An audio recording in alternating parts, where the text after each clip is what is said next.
in India, you kind of become insensitive to poverty.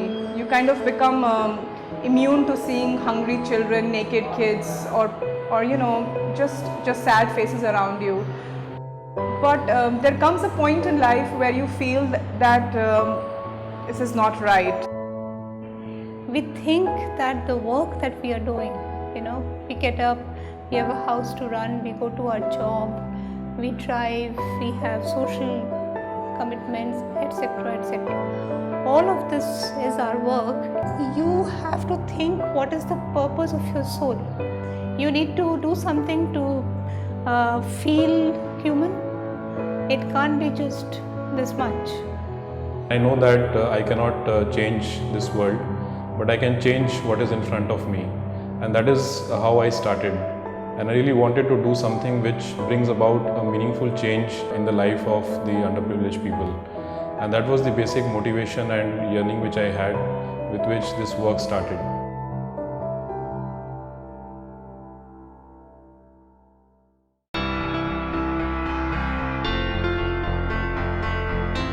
All of us in Lotus Petal really very passionately believe in equal opportunities, and primarily the first amongst those equal opportunities is education. I mean, education takes care of everything. These children really have the potential to make it into the mainstream job market and to get professional education. We thought that it is better to start with these kids right at the beginning. So that is when we decided to start Vidyananda School, which basically stands for Joy of Education, where we take the children from the class of kindergarten and they go through this process of education, which is focused on a lot of storytelling in terms of providing them with healing, in terms of getting them comfortable in the education environment, and that kind of prepares them in a good way so that they are able to, when they come to Pratishthan program, then they are absolutely ready for it.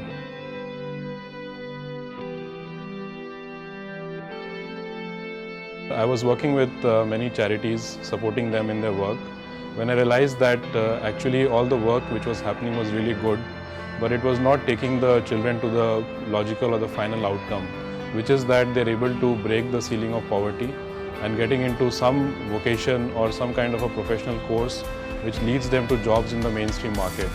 That was not there in the education which is happening for underprivileged kids in this city.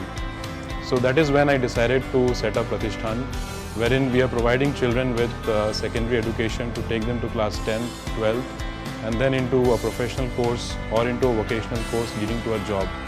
So they will reach this point where there will not be any motivation to fall back on what their parents have been doing, and they will be able to lead a life of dignity and to do something which they have always wanted to do.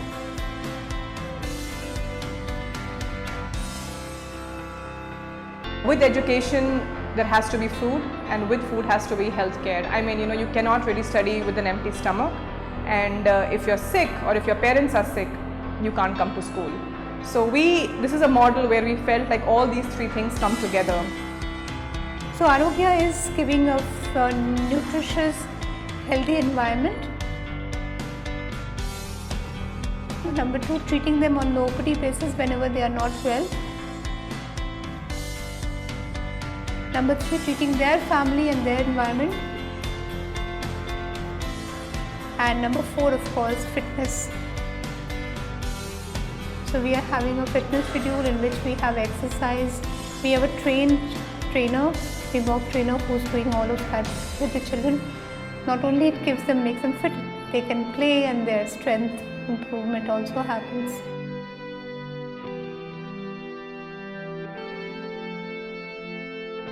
My first thing was, when I was looking to do something for a charity, was what are the overhead charges, how much money goes into the admin, and how much of the money that the donors give goes directly to the children. And when I looked at their annual report and when I understood how this place works, more than 93% of the donors' money really went to the beneficiary. The approach which we have is no different from any other private school. So whatever the academics, the co-curricular activities are there in a regular school, we have the same things over here. The only difference is that the parents don't have to pay the money for that. We have had challenges in terms of money. I mean, funds is something which is always we are short of. Failure is not an option in this case, and no obstacle is bigger than the purpose.